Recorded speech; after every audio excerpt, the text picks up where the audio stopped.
Good afternoon, and welcome to the Writing Elders pod of the 4th annual ReadOut Festival of Lesbian Writing.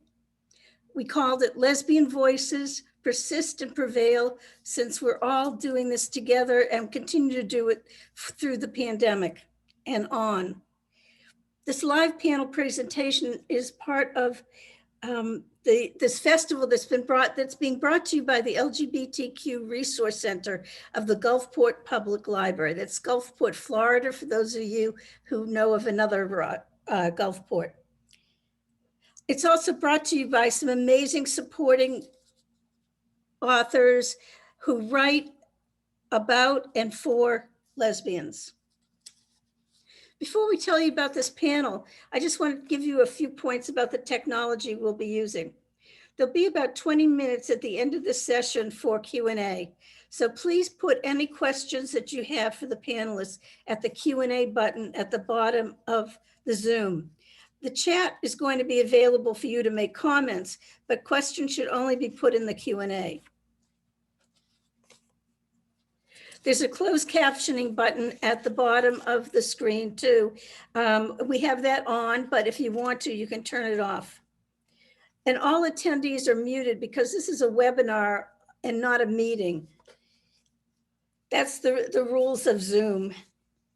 Again, please put any questions that you have into the Q&A at the bottom. And now I want to introduce to you our leading lesbian for this Writing Elders pod, Sue Katz, a wordsmith and rebel, as her business card says. Her journalism and fiction have been published in anthologies, magazines, and online on the 3 continents where she has lived, worked, and roused rabble. She's been a martial arts master, promoted transitional volunteering, and partner danced more than her feet could bear. She began her lifelong activism in the civil rights movement in the early 60s and was active in the on the ground floor of the Boston women's and gay liberation movements. I've really been lucky in that she has been the teacher of some classes I've been taking in writing, and I have learned so much about it from her. Please join me in welcoming Sue Katz, and she'll tell you a little bit more about herself and about this international panel. Okay, I've managed to unmute, and here I am. Thank you so much, Barbara. This is a very, very exciting festival, and I think ReadOut is probably the biggest gathering of lesbians during the pandemic in all the world. I mean, many, many, many, many hundreds. So this is really a trip. If I seem to be looking down, it's because I have notes and I'm looking down, and that would explain it. When I was originally invited to put together this panel, the topic name was tentatively Lesbian Elders.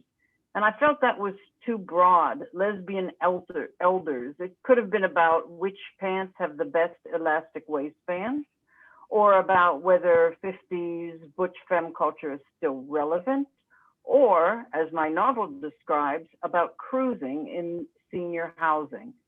So I changed it to Writing Elders, and I was very pleased with myself because it has a double meaning of writing about elders and elders writing.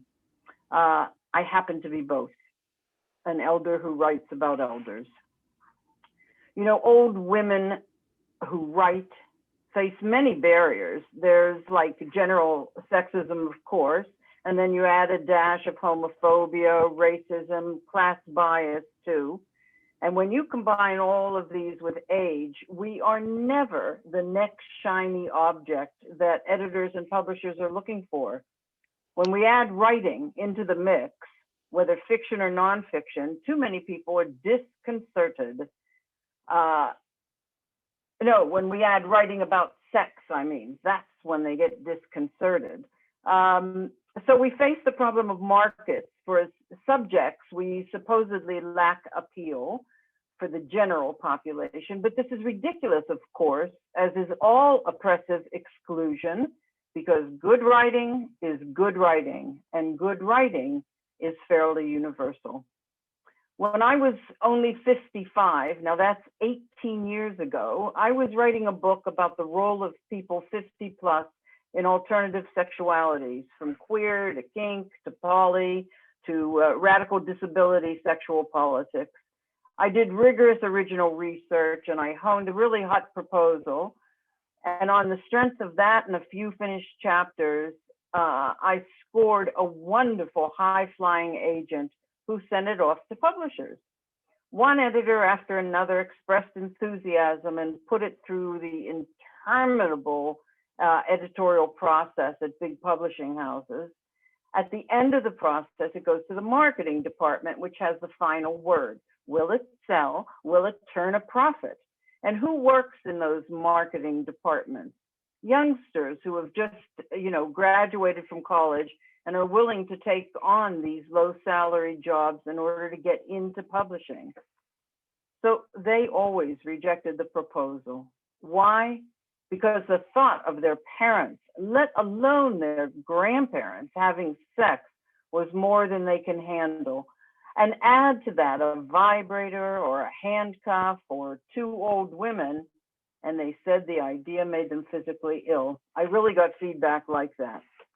Even earlier, when I was living in England in the 1990s, I was contracted by a publisher to write a book about, of all things, lesbians and aging. I handed in the manuscript and the editor accepted it enthusiastically. A couple of days later, she wrote me that she had given it to her teenage daughter to read, who said it didn't appeal to teenagers. She demanded that I rewrite this book about lesbians and aging, and I refused. It was another one of my books that did not see the light of day. Times have changed, technology has offered us new options, and talking about old lesbians is no longer quite the freaky topic. As a result, we are able to read good writing about ourselves and our lives. I'm thrilled with the panelists today, 3 good writers who agreed to come aboard with me, representing nonfiction, fiction, and playwriting. All of us are 65 plus, and all of us are actively writing and publishing. Here's the shape of our session. We are each going to read briefly in turn after I introduce each person. And then we will have a discussion among ourselves. And then, as Barbara said, we'll have 20 minutes at the end, hopefully, for Q&A. So put your questions in Q&A and make them fun, please. Here's the shape of our group, because I want to thank Barbara Talkov, who is like the 5th panelist, like the 5th Beatle. Barbara is on the ReadOut organizing committee, and I'm grateful for her helping in every way to organize and run this panel.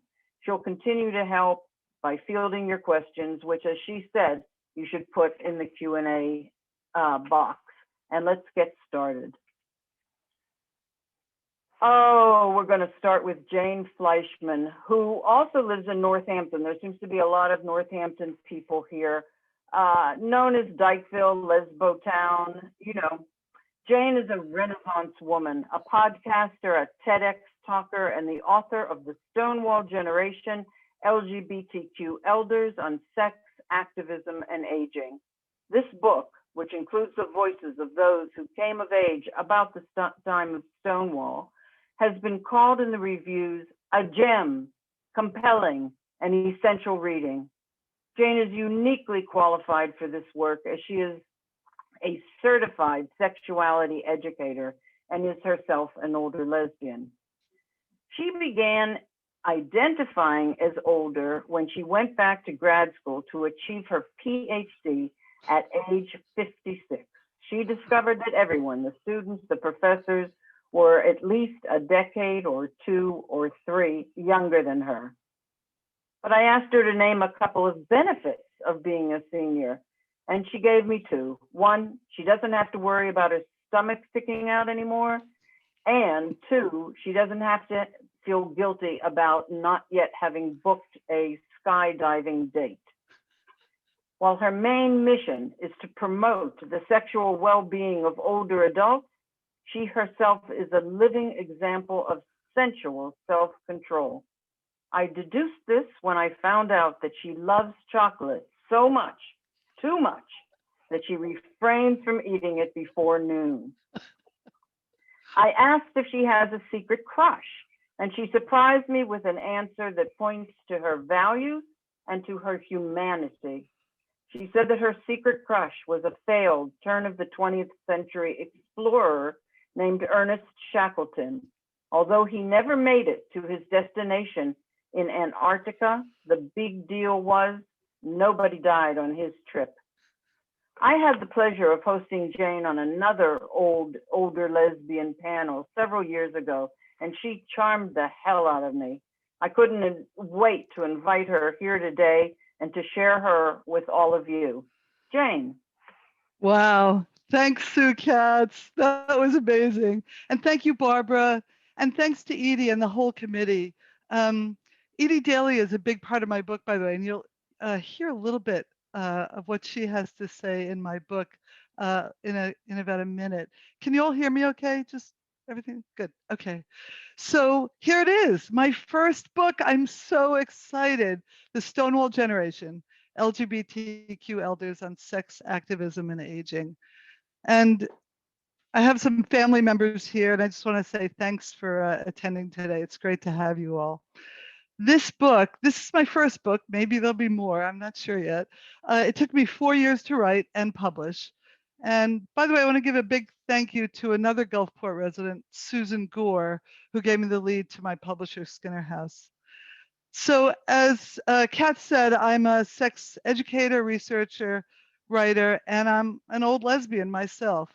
And the book is filled with great stories from older people who have something really important to teach all of us, whether we're old or young or in between. Their narratives are extremely important because we don't get to hear these voices very often, as you all know. And I begin the book with just a brief historical narrative about what happened beginning that night on June 28, 1969 at the Stonewall Tavern, which a lot of people consider now the birth of the modern gay liberation movement. And I tried to overturn the idea that it was mainly gay white men, because people always ask, who threw the first brick? There wasn't really a brick that was thrown, or who threw the first bottle? Or was it because of Judy Garland? And I favor kind of a different and more wonderful story from my perspective, a story that cites Stormé de la Vie. Some of you might have known her. She was a butch mixed race lesbian, and she got pushed into a squad car 3 times, and she got out 3 times. And finally, when the cops were pushing her the last time, she yelled to the crowd, "Hey, you guys, why don't you do something?" And I just love that. And you can read more about the rebellion and what it was like in the bars and other acts of resistance in the first chapter of my book. But the bulk of the book, as I said, is based on the stories of 9 LGBTQ elders, some of whom were at Stonewall that night and some whose lives were indelibly changed because of those rebellions. And they're all people who've become activists and all incredibly resilient. And I chose the people in my book really intentionally based on trying to find different kinds of people. And I crisscrossed the country looking for people from different sexual orientations, different gender identities, race and ethnicities, and even different religions.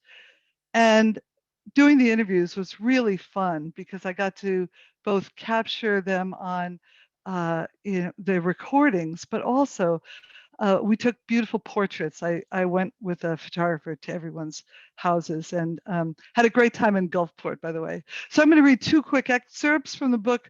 One is about social justice activism from Dr. Imani Woody Mako, a Black lesbian, same gender loving woman in Washington, D.C. about what's changed and what's not changed in the last 51 years, 50, almost 2 years. And also, I wouldn't be a sexuality educator if I didn't read one about pleasure. And I'm going to read a very short excerpt from the chapter that Edie Daly talks about her life, talking about when she met the love of her life, Jackie Merkin. So here goes.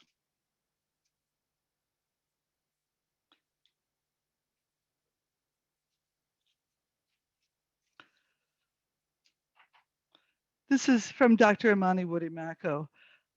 I get tired of peaceful protest because nothing really happens. Stonewall was not peaceful, and it was the linchpin that changed our world. The Tea Party wasn't peaceful, the linchpin that changed this from being a colony. People don't give up power. Racism is right up there. Racism, sexism, and then homophobia. So for me, homophobia is way down. It's third on the list, and sometimes it's not on the list at all. People get it. It's Washington, D.C. Folks get that. Homophobia is not much of a problem here today, but racism, sexism, that is so alive and well. And that's the fight, invisible and visible, that I fight every day.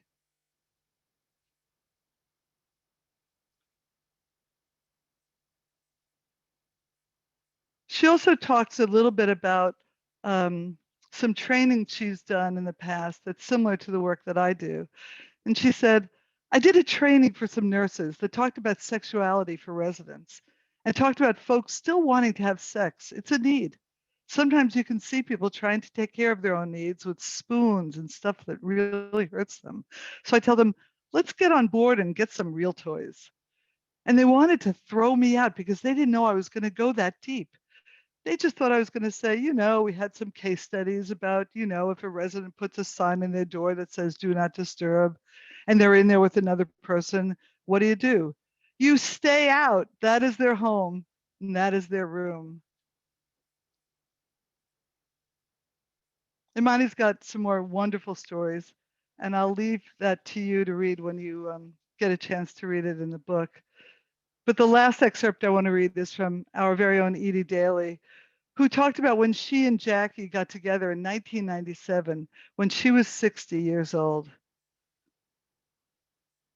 She said, we'd both been through menopause, and then suddenly here we are being sexually active with our hormones trying to rage again. The night sweats are from the body trying to make estrogen. And because, our two bodies are trying to make estrogen again. And so there we were, 60 and 65. I find that the sex I have with Jackie is the most satisfying of my whole life. And that is after 60. I find that it's more about relaxation, where I can finally be myself, where I can bring my whole self to the sexual experience. So I'll stop there and just wanted to ask you to think about some of your own stories. I chose the people in this book because they were available and interested in talking to me about sex, aging, and activism. But I could have chosen so many others. And each of us has a story. And that is why we're all part of this really important liberation movement. Thanks so much for having me.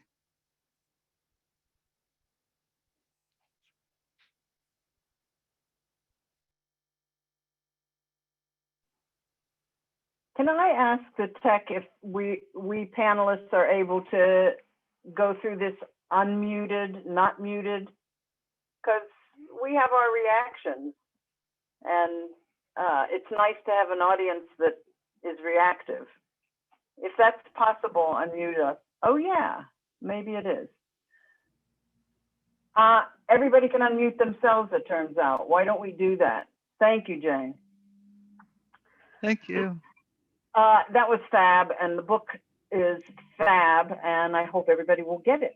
So we're going to move to our second panelist, and that is Carolyn Gage. I'm so excited to introduce Carolyn, who's a major theater persona.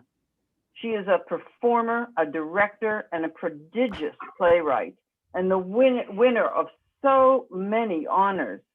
Her special special magic is in illuminating the lives of forgotten, high-achieving lesbians. I recently saw a reading of her riveting play, Artemisia and Hildegard.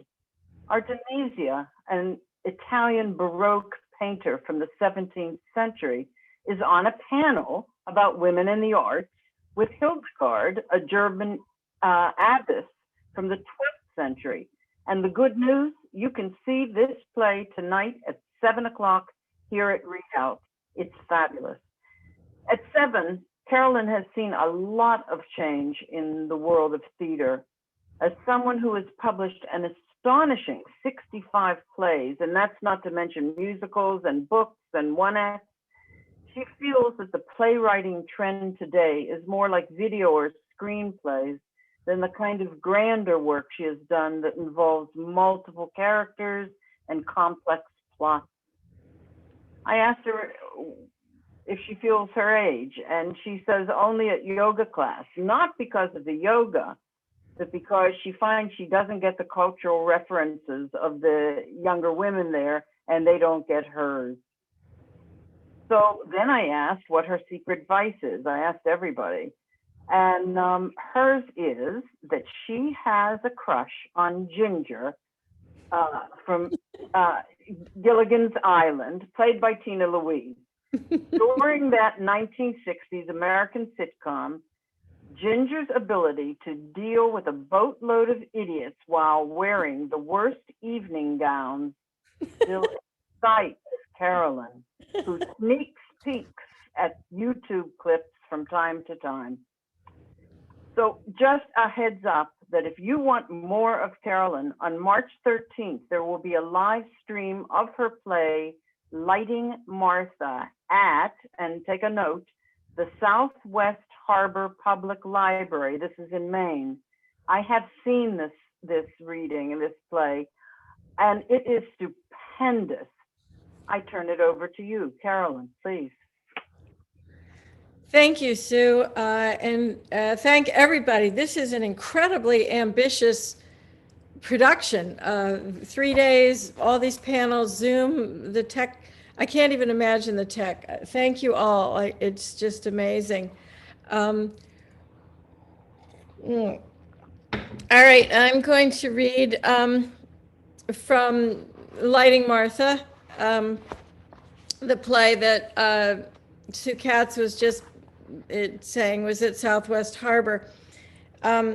Lighting Martha is it's a play about Jean Rosenthal, who is a legendary stage lighting designer. We have the whole field of stage lighting because of Jean Rosenthal, and specifically because she was a lesbian, and she was 17 years old when she took a class with Martha Graham and had a huge crush on her. And she couldn't dance at all, so she kind of had an accident and hurt her back, so she wouldn't have to dance. But then she said, "But Martha, I want to be your assistant." So here's this starry-eyed teenager, and Martha said, "Well, what I need really is lighting." And that's the beginning of Broadway and dance, professional dance lighting that we have today. So I wanted to write a play about Jean Rosenthal, and I actually met her partner, who was in her 90s at that time. And one of the things that she told me was that Jean died of cancer young, in her 50s, and she would not talk about it at all. This would be like 1960, 59 and 60. And I think that was prevalent then, but I still know older people who do that. And here's Mickey, her partner, 40 years later, really feeling pain around that. And, I guess she tried to honor Jean's wishes. Jean wouldn't even talk to her doctors. She told all the doctors, "Talk to Mickey, I don't want to know anything." And then Mickey would say, "Well, your doctor said," she'd be like, "Nope, I don't want to hear it." And this was really painful and burdensome, so much so that 40 years later, Mickey was talking about it with a great deal of heat. And I just, that became the center of my play, which is about many things, about grief, loss, life partners, losing a life partner. It's also about partnering people who are professional, and their primary passion is not the relationship, but their relationship to their art. Partnering artists, committed artists, is a tough walk. So this is a monologue from Lighting Martha, and the person speaking is Mickey Kinsella, who is Jean's life partner and also her lighting assistant. She's 45, she's butch, she's aggressively devoted to Jean. Jean is more than 10 years older than her. And the play takes place on the empty stage at City Center in New York City. That's an enormous theater. It's late at night, April 30th, 1969, after the final dress rehearsal for Martha Graham's premiere of The Archaic Hours. This was Martha Graham's last season also. And the stage is lit by ghost lights, so it's after hours, it's kind of mystical. And Mickey, who's been drinking a little bit, is confronting the ghost of Jean and accusing Jean of loving her work more than she loved her, and confronting what she actually didn't confront in life, the terrible burden of secrecy and silence. So this is Mickey, and forgive me, I'm going to be trying to do her justice. And they're in the middle of an argument. And Mickey's like, me, don't be cruel. How about you making all the doctors talk to me? I'm the one who has to hear about the tumors and the blood tests and where it's metastasized to and how sick the radiation is going to make you and how long you have to live.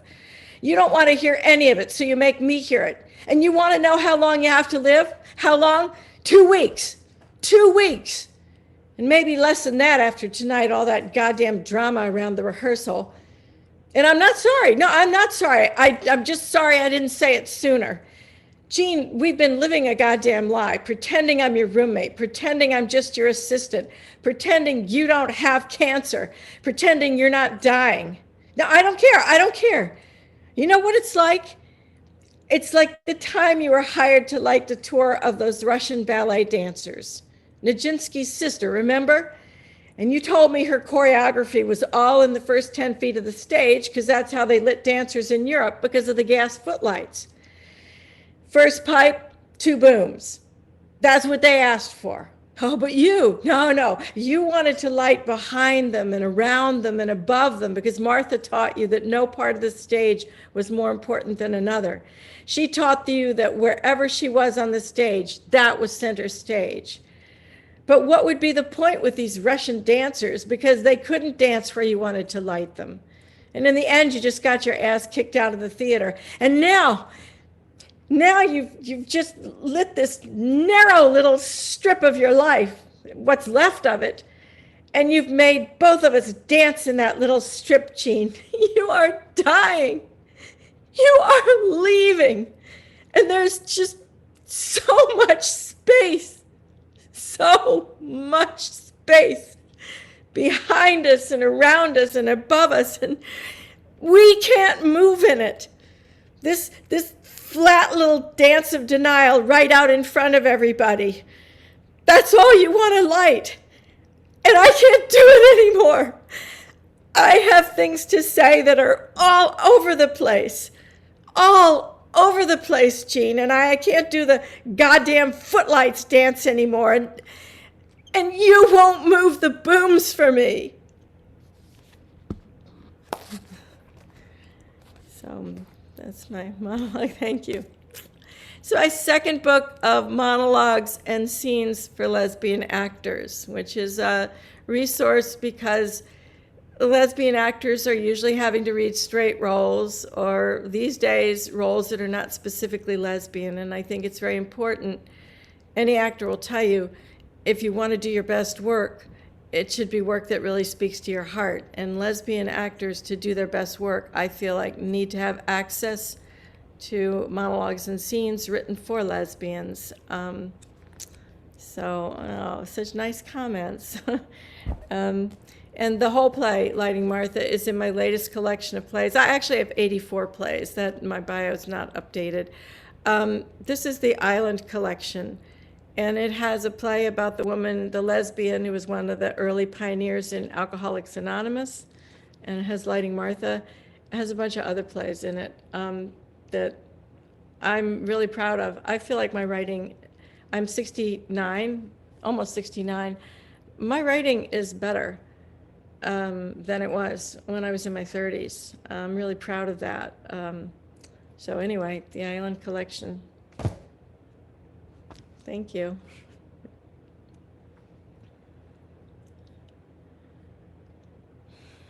That was brilliant. And I'm glad to remind everyone that writing comes in many forms, and plays are hold some of the strongest, most powerful writing. And don't forget to read playwrights, and don't forget to read Carolyn, but now you won't, now that you've heard her. So let's move on to our penultimate panelist, who is Jocelyn Watson. Jocelyn comes to us from London, which is just really exciting to have her. And she decided, very interesting life, she decided in 2011 to give up her career as a human rights lawyer in the UK in order to write full time. And now she's 65, and she remembers that decision as the moment that she started thinking of herself as an older person. It was time, she told me, to use her talents to write about communities whose experiences were insufficiently reflected in the literature.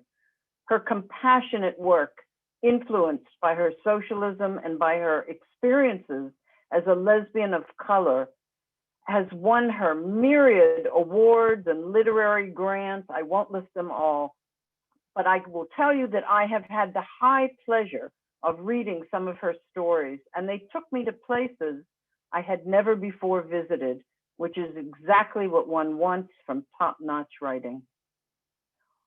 Okay, now, always one to lower the tone, myself. I asked her, what trashy TV do you watch? She told me that when she was teaching English in China, this is back in 1984-85, she became addicted to the Chinese soap operas with the excuse that it was improving her Mandarin immensely. Let me help you understand Jocelyn's character and show you a living example of sisterhood. I asked each of the panelists if there was something they'd like me to promote in my introduction, and Jocelyn asked me to mention the book, The Dancing Maharani and Other Stories, by her friend, Ranjit Kaur. And it happens to be the book I'm reading right now. I originally invited Ranjit to be on this panel, but she couldn't join us due to ill health.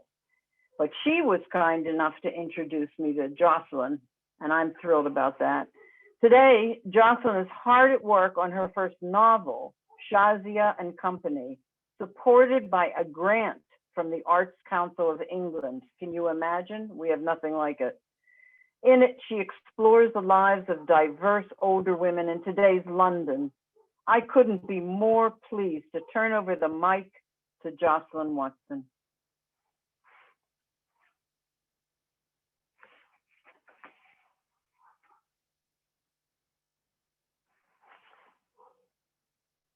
No, we don't hear you. Are you unmuted? Thank you very much. Yes, Yeah. I'm really thrilled to be here, and thrilled to be sharing this space, this opportunity with this plethora of lesbians from, by the sounds of things, all over the world. It feels a real honor, and I'm delighted. And thank you, Sue, because I do want to really encourage you to buy Ranjit's book, because it is a delightful read. And Ranjit is not only a close friend, and a sister, Asian lesbian, but also a great activist and a lovely writer. So yes, The Dancing Maharani. Yeah, I I'm going to read you the opening chapter of my novel that Sue mentioned, which is basically a novel about a group of diverse older women and the story of their lives and their interconnectedness, which of course involves a plethora of issues. And the novel is their journeys together and what happens along the way. But this is the start of my novel. The title is Shazia Co. Shazia is the central character, and the novel starts off with Shazia. There was no reason for me to believe my epiphany would come on the 100th day. It was a trick of the mind, a vague kind of hope, longing for a moment of revelation that would rid me of the negativity I'd been living with. Days and days of carrying this heavy load, not knowing where I was going or when I would finally dump the sorrow that was debilitating me. I had a home, and for a 63-year-old, I was healthy and fit. I had a career I could continue if I pulled myself together. I don't know why that number 100 seemed to carry so much weight, because in the end, it turned out to be the 97th day. The sky was grey and unappealing. Clouds, like my emotions, hung heavily with a rawness that spoke to my heart. Trudging around the park, as I'd been doing most mornings, noticing nothing, as though I was walking in a trance with the bullying winds behind me. I made myself walk to stop myself from getting emotionally lost, and that was when I heard someone shout, "Hey, you! Please! Yeah, you!" a woman said, pointing at me. When I looked behind me, thinking she must be addressing someone else, I realized there was no one else but me. I stood still, taken aback by her tone. "Please, please help me!" Now she was screaming with tears pouring down her cheeks. "She was here a minute ago. Now she's gone. I can't see her. Please help me. My daughter's gone missing." She started yelling, "Layla, Layla, Layla." My eyes followed hers, and I began for the first time in a long while to see the trees. Then my gaze focused on the sturdy, tall London plane, its olive, greeny grey bark and large scaly plates. I caught a glimpse of something moving. I saw the eyes of a tiny child flicker, her head darting back and forth behind the trunk. I put my hands on the mother's shoulders to turn her around and pointed her in the direction of the tree. The woman caught sight of her daughter and sighed with relief. I quickly made my way to the tree, and just as the little girl was popping her head round, I playfully ran up behind her. She screamed with fear and excitement and scurried to her mother, looking back at me as though I was an imaginary make-believe character. Her mother wrapped both arms tightly around her. "Who's she?" the little girl asked as she pulled away from her mother's embrace. "A stranger. A very kind stranger," the mother said before turning to me. "She is, pet." As soon as she said that, I knew she was a Geordie like Dad. "I don't know what I would have done." "All's well," I said. "Thank you, pet. Say goodbye to the lady. I need to get home. I'm exhausted." "Bye, Layla," I said to the little girl as she turned back to wave at me. That was how, on the 97th day, I learned to bury at least part of my grief. That was how I realized that possibilities lay ahead if I could just believe in myself. That was how it all began. I watched the woman and her daughter disappear and walked around the park again. I had time to think. At last, I was alert to what was around me. The blurred blankets of growing grass, the oaks, the beeches, the pines, the silver birch, the sweet chestnuts, the sprouting flowers and leaves, the magpies and parakeets, the squirrels scrambling through the bushes and up the trees. I wasn't at death's door. I hadn't been abducted or abused, and most importantly, I wasn't alone. I had friends who cared about me. They were all getting on with their lives, and that's what I had to do. I hugged myself as warmly as the mother had her child, once again remembering Nana's hugs in Bombay as I perched on her lap while she sat in her wheelchair. And when I grew too heavy, I would sit at her feet as she told me stories of Pulgar. And Mum's hugs when I was a child in Edith Road in Manchester. How warm and reassuring those hugs had been. Being the good going Catholics they were, Nana and Mum had found my relationship with Nandita difficult, but I knew they wouldn't have wanted me to suffer. Mum and Nana were proud, determined women. They would have wanted me to follow in their footsteps, which on the 97th day I decided I must.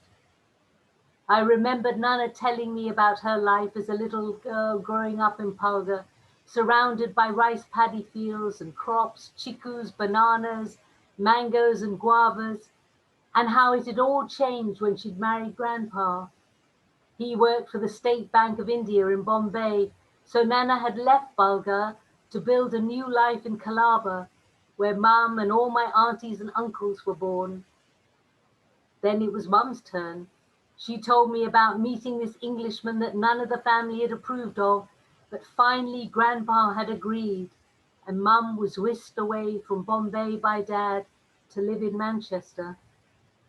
I loved it when Mum and Dad and I would visit Nana and Grandpa in Calabar.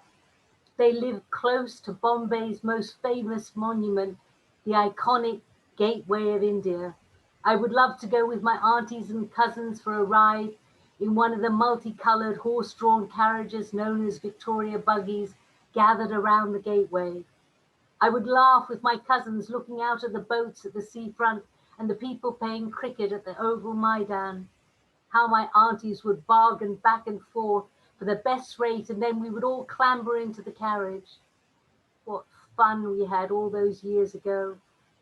How those and other memories of them all in Bombay flooded my mental archives, and as they did, brought me joy.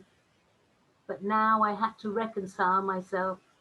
There was no one who was going to whisk me away to another land, another life. Like a bird gliding through the clouds, I had to navigate my own way.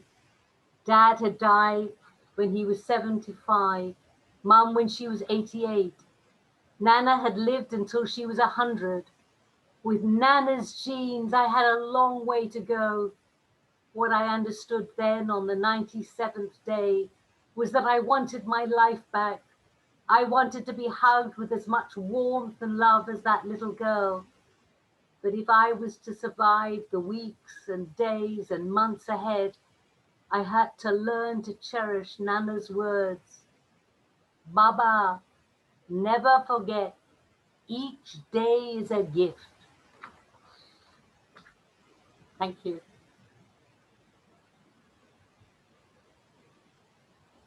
Oh, that is brilliant. Just to tell people who are asking, the book is not yet out.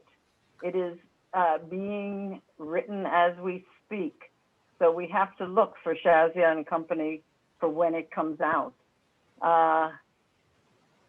And I doubt that Jocelyn knows when that is. Yeah, how long is a piece of string? Okay, it's my turn.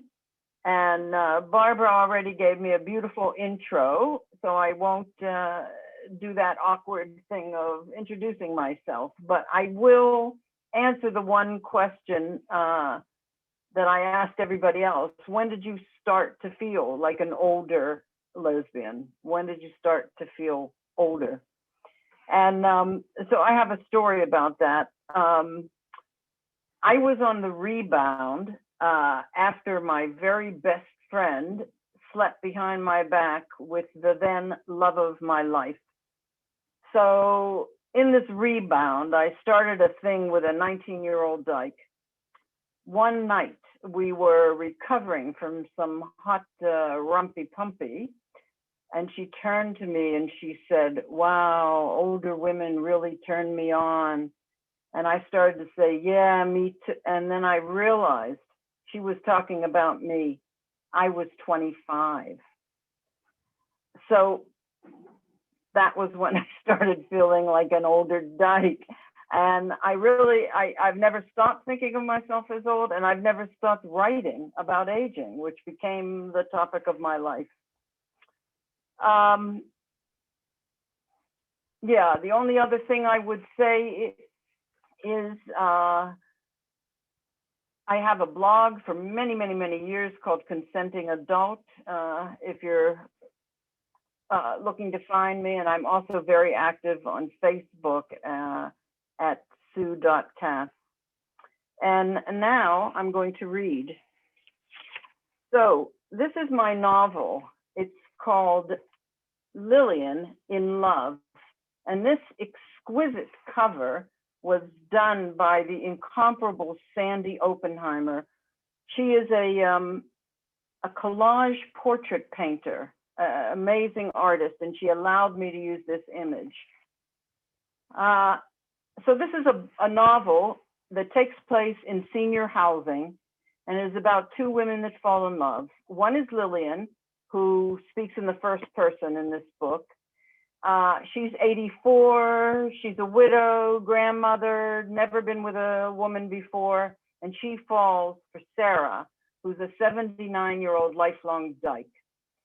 They've been dating, they've been necking, but tonight is the night that they're actually going to do it. And so Sarah comes over to Lillian's place. Lillian has baked hash brownies. They're both stoners, so they're pretty wrecked. Lillian's put a record on the CD player, and they're sitting on her sofa. Come here, Sarah says, putting her arms around me. I look right into her eyes and find myself flushing. She kisses my forehead, down my nose, and lightly on my lips. The ink spots start singing. I'm beginning to see the light. I struggle up and reach out my hand. Do you dance? I don't even know if you dance. Sarah springs up. Do I dance? Do I dance? How'd you like to learn the lesbian two-step? For a nanosecond, I pause. This is the first time Sarah has said the word lesbian in reference to us. It jars, but not in a bad way. It just reminds me how different our lives have been. I've never been involved with a woman before, but Sarah has identified as a lesbian all her life. The word is as common to her as widow is to me. I shake myself out of these thoughts as Sarah comes around the table and takes my hand. Her eyes caress my eyes as she wraps her right arm around my back. It feels so great to know that Sarah knows just what she's doing. For a moment, we don't move, but we are both beaming. She starts shifting her weight from foot to foot, and I match her. We're swaying, not moving, until with an expert switch, Sarah puts her own weight on her left leg and moves mine onto my right. I'm a good follower, and her lead is easy to read. Sarah subtly increases the motion until we are actually dancing. Of course, there's not much room in Frida's living room, so our steps are tiny. Really, we're practically dancing in place, but we sure are dancing. Sway, tap, sway, tap. It works perfectly. We work perfectly. The song ends, but we don't move. One of my favorite cuts comes on. I'll get by as long as I have you. Sarah pulls me closer. Her right thigh is between my legs, and I shiver as my most sensitive spot rests on the muscle in Sarah's leg. So that's why it's called the lesbian two-step. I wrap my left hand delicately around the back of Sarah's neck. She trembles. This is unbelievable. I've made this confident, experienced woman I desire tremble. She presses her breast against mine even more firmly as we continue dancing. I realize that my limp has faded. I'm not thinking of any of my deficits, not my neuropathy, not my sagging butt, my floppy upper arms, or my sloping 84-year-old back. I'm just surrendering to Sarah's lead and getting lost in the dance.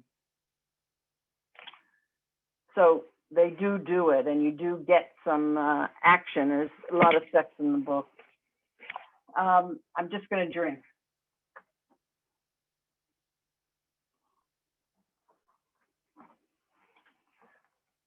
I'm going to read two tiny pieces from this book, which is my most recent book and my second collection of short stories. My first was called Lillian's Last Affair, and this one is A Raisin in My Cleavage, short and shorter stories.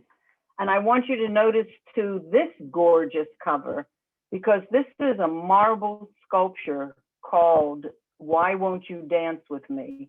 And there's a short story in this book of that title. And this sculpture was done with the renowned lesbian marble sculptor, Jaya Shorach, who lives in Italy, who does beautiful work, and who let me use this image for the cover of my book. So I say to writers, make your best friends artists. I'm going to read two pieces. Oh, what I wanted to say about the book is the short stories range from 100 words to 5,000 words. And 100 words, this is a particular type of flash fiction. It's not 99 words and it's not 101 words. It is 100 words, exactly. And I fell in love with this form. I love it. It's my sweet spot. But the thing about it is, it has to have a narrative arc. That means it has to have a beginning, a middle, and an end. It has to have characters. It has to have a plot. And you got to do it in 100 words. So I will read carefully. This story I dedicate to all the older women here at ReadOut. I hope the younger women will get it, but I'm not sure. My mysterious crotch hairs. Aging is playing havoc with my body. Bumps, lumps, spots, moles, broken blood vessels, and wrinkles are turning up, uninvited, in places both public and private. I've gained rolls of fat, dimpled butt cheeks, and a neck that looks increasingly like a slinky. Oh, and big honking breasts that just don't suit me. I was paranoid about all the fruit flies that suddenly invaded my house until I realized that in fact they're retinal floaters. And where the hell's all my body hair? Even my eyebrows and underarm pits are sparse. But most mysteriously, why is my crotch hair fleeing to my chin? And the last thing I will read,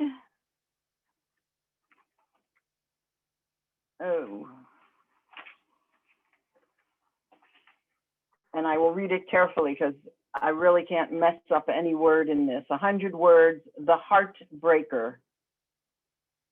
Pearl fell in love at 101, and although she adored her younger lover's caresses, she'd be damned if she ever caught his name. Her roommate, Lydia, teased Pearl about her boy toy because the gentleman was merely 93. Although this fellow was devoted to her, she kept her options open. One night, after the nurse settled Pearl into bed, Lydia limped over to say her customary goodnight. She bent to kiss Pearl on the forehead as usual, but Pearl lifted her chin for a lips kiss, and by the next morning she was forced to break the young guy's heart. So those are my readings, and thank you for listening. All right. I think, yeah.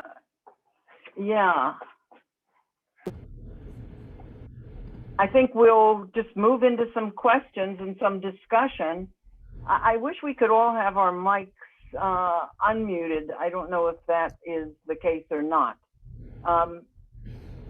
This is not the Q&A questions. These are discussion questions that I'm going to raise.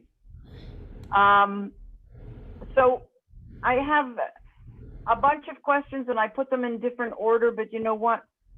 There's a question in the middle that I want to ask first, just to pull us out of the mood of our readings, all of which I really appreciated and were powerful. I want to know, how has the pandemic changed your writing habits or subjects or relationship to your writing? What's going on with you writing in the pandemic? So just raise your hand, whoever's going to go first. Go ahead, Jocelyn. I basically had to get my manuscript off yesterday. And after I got my manuscript off and sent off to, I decided it was a lovely day here in London. I was going to go for a walk. And for the first time since the pandemic, I put my writing book and my pen in my rucksack. I haven't done that in all the time because of trying to keep safe and careful.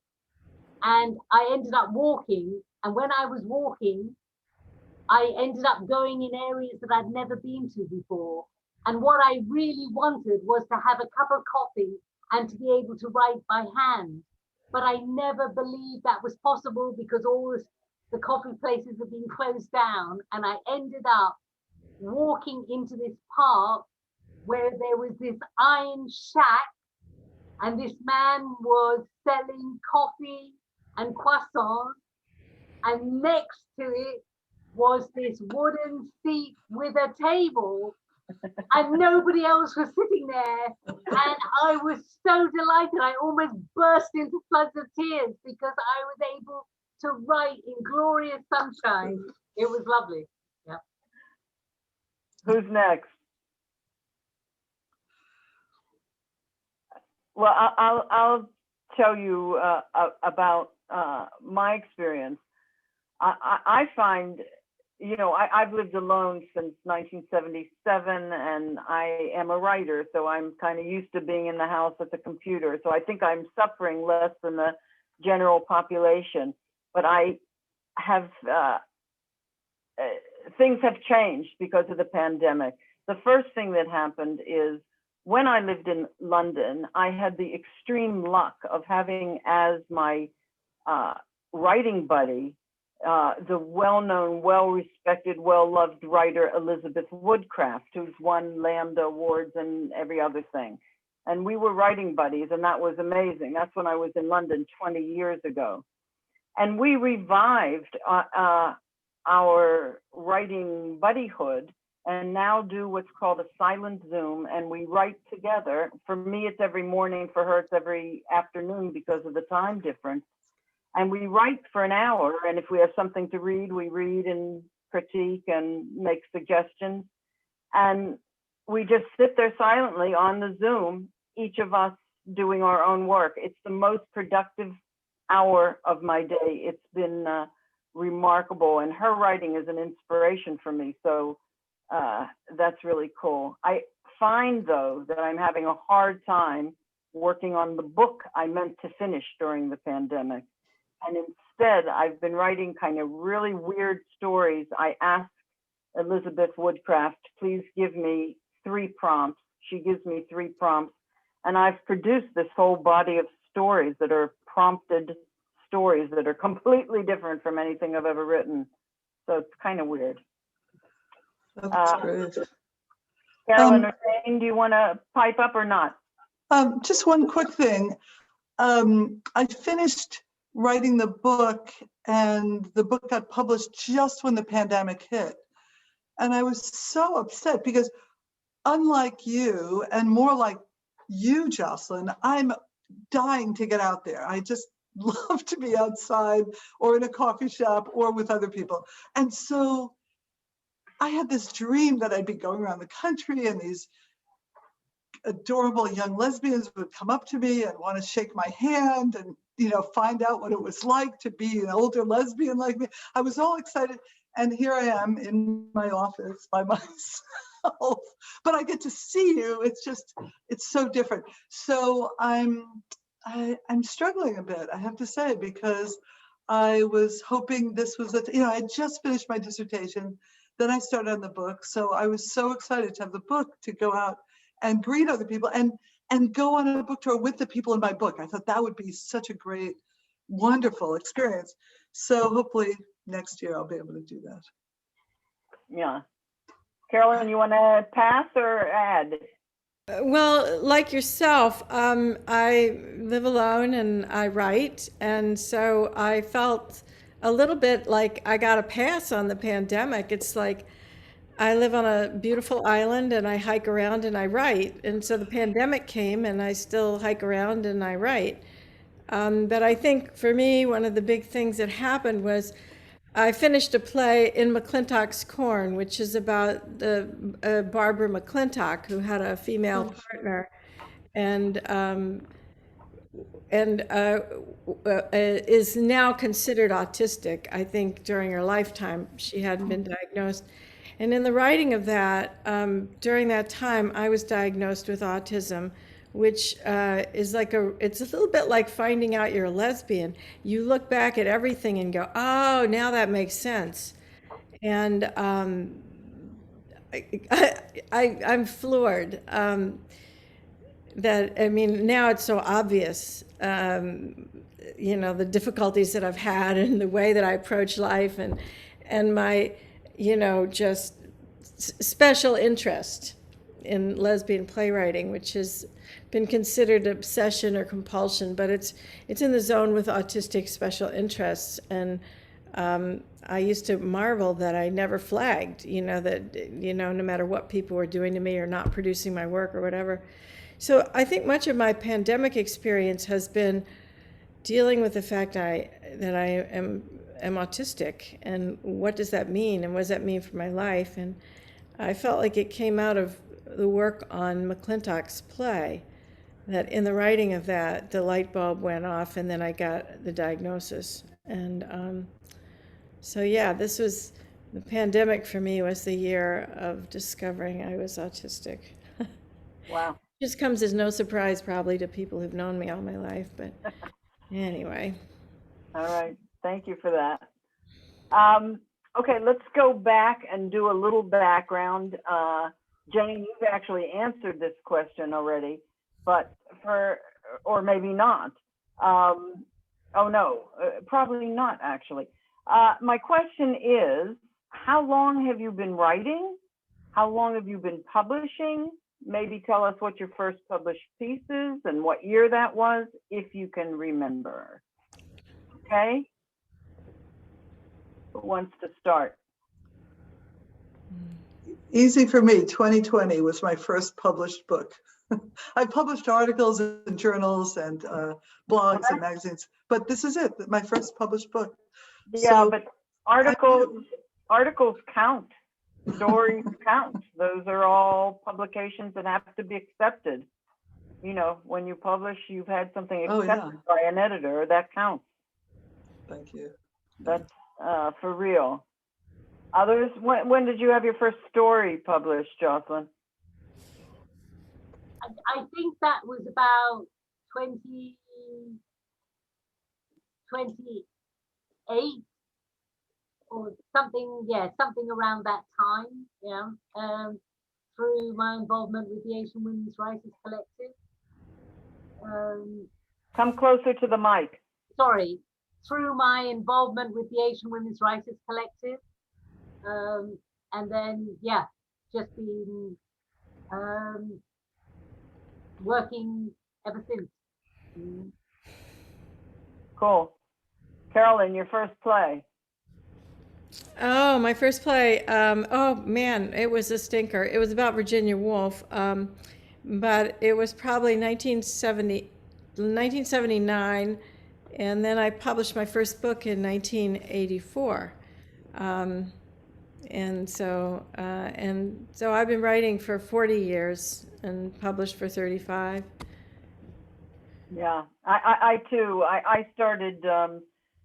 I started writing initially kind of political polemics, political articles. I started in the anti-war movement writing articles, and then the women's movement, and then the lesbian movement. Our collective produced one of the very, very first lesbian publications, kind of a newspaper that was so well funded that it lasts for a full 2 issues, called The Lesbian Vision. And yeah, that's where I got my start, was writing political rage, basically. But when Common Lies, Lesbian Lies, and the magazine, the literary magazine, came out, I had my first short story published, and my editor then, named Tracy Moore, is to this day a friend of mine who is willing to read my stuff before I publish it. And I don't know when was Common Lives, Lesbian Lives? A long time ago, 70s. Yeah. Yeah. And how do you find age and time impacts your writing? Carolyn, you touched on this already.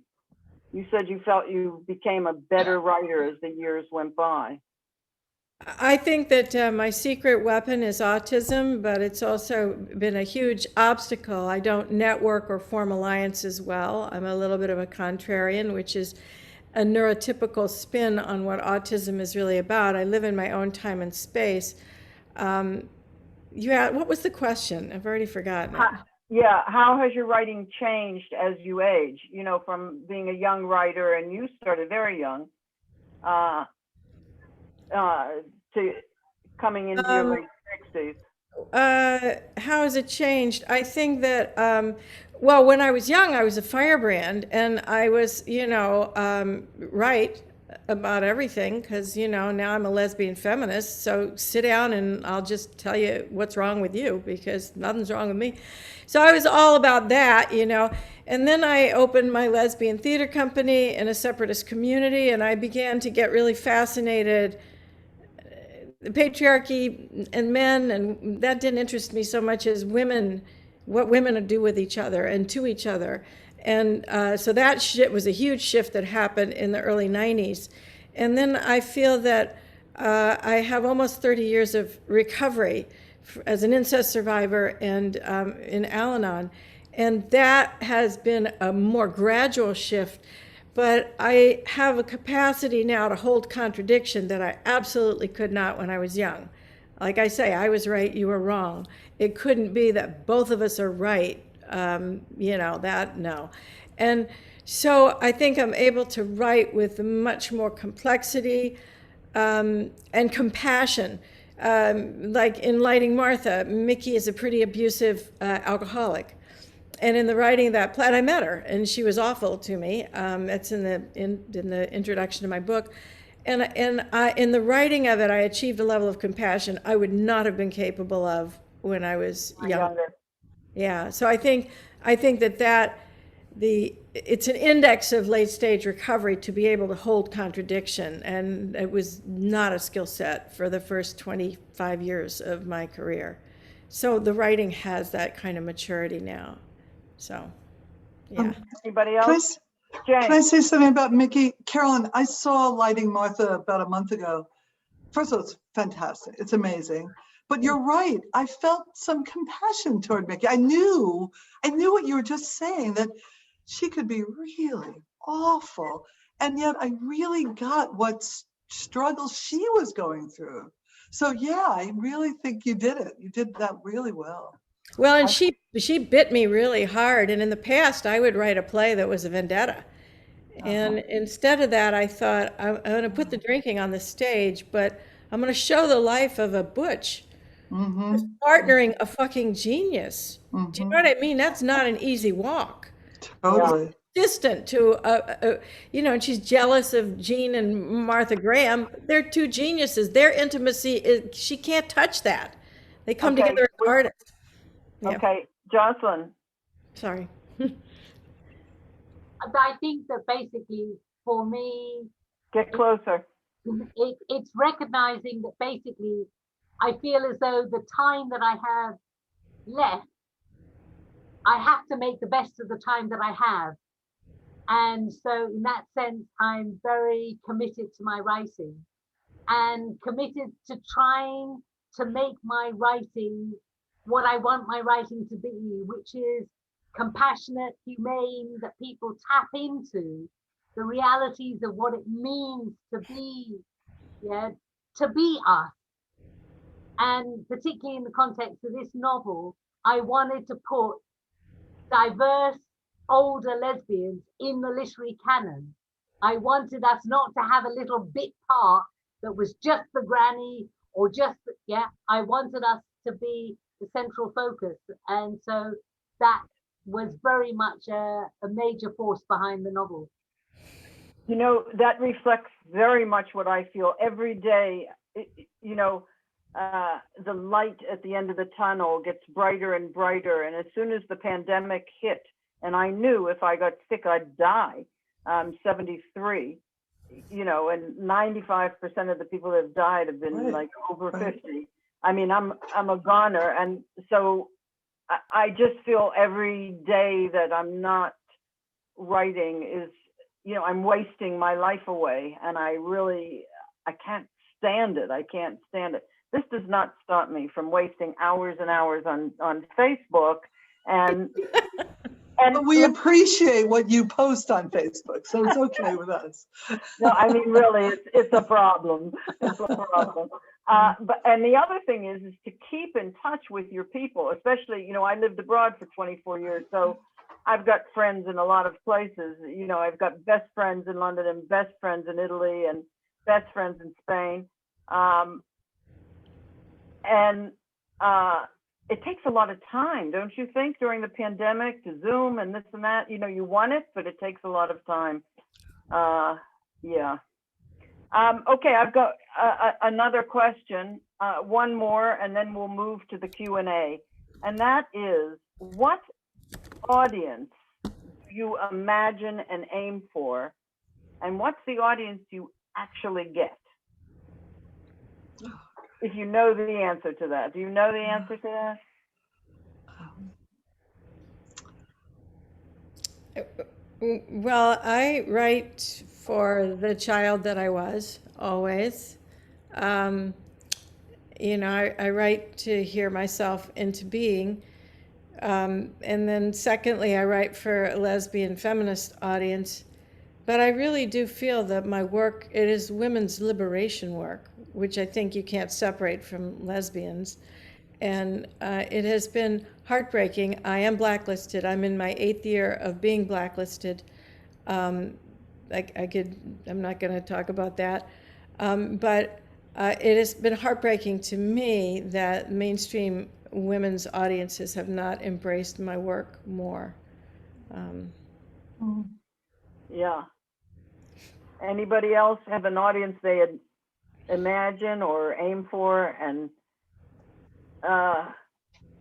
you know, because my audience is basically, to a large degree, older lesbians in the greater Boston, New England area, and wherever else I get to and get a reading. But I think of my work as universal and wish I had a broader, I love my audience and I write to them, but I wish I had a broader audience.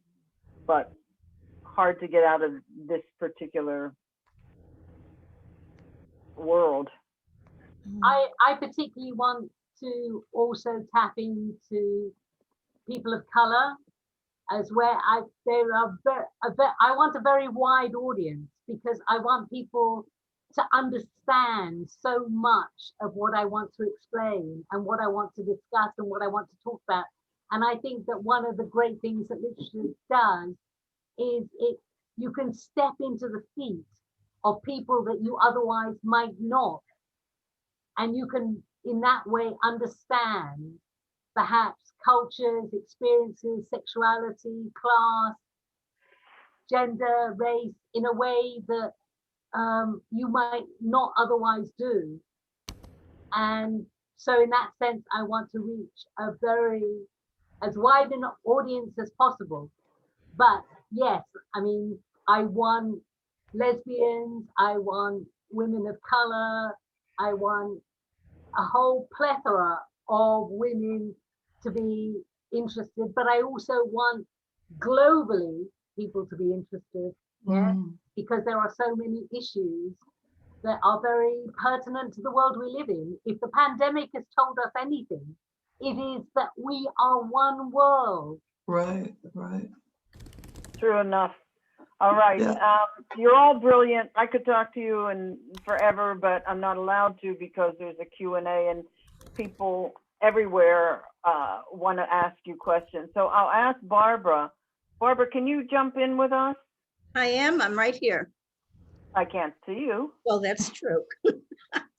Let me see if they'll let me in. I don't know if they'll let me in.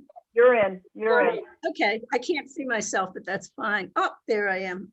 Yeah. Okay, so we were just told that we have 13 minutes and 15 questions. So we'll see what we can do. We'll talk fast. Okay, I'm going to call on people. Indicate if you want to talk after Barbara asks us the questions, and we'll try to move and get to as many as we can. Okay, so I'm going to start in the beginning. Carolyn, can you just talk a little bit about how you do the research for women from the past? It varies, you know, if they have left a journal or diary or something, that's obviously where I would go. For Lighting Martha, I went to New York and I hung out with Beverly Emmons, who is a Tony Award-winning lighting designer who had worked with Jean and kind of inherited her work. And she said, I have Mickey's phone number. I was like, oh my God, she's still alive. You know, so a lot of it's detective work, and I never thought one of Jean's partners would still be alive. So that was awesome. It's very serendipitous, and it's also very spiritual. Things that you never thought would happen drop in your lap at the right time. It's a quest. And sometimes I feel that the hands of the dead girls or the dead women guiding me. I have an intense relationship with dead people, which sounds weird. It's probably an autism thing, who knows? Okay. Let's see.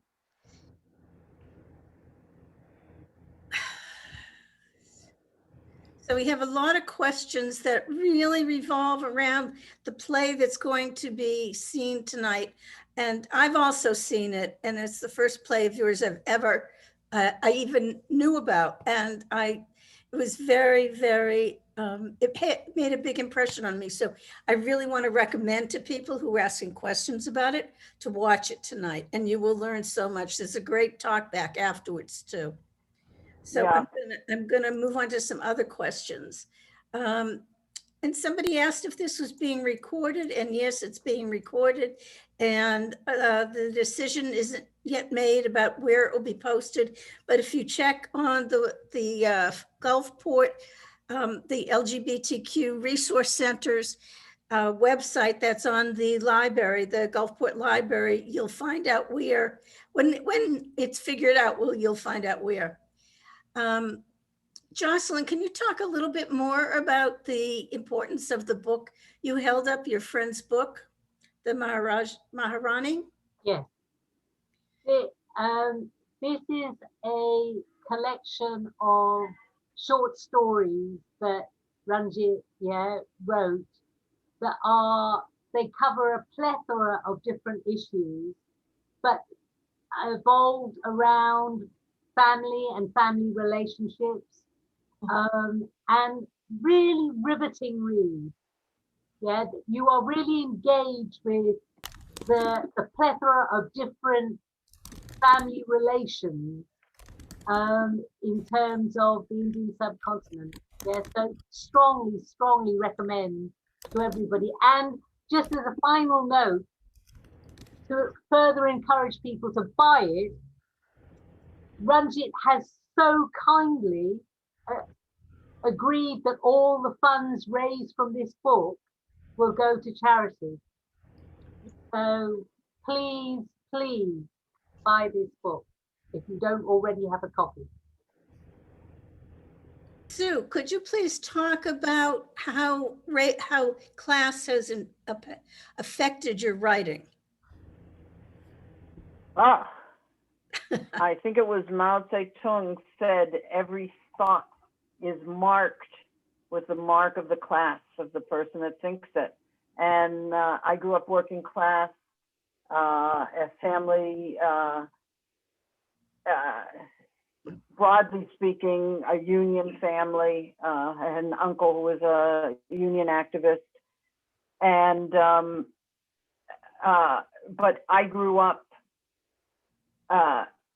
in a state of fury after one summer. I got a scholarship to Phillips Exeter Academy, which is sort of like Eton or something like that.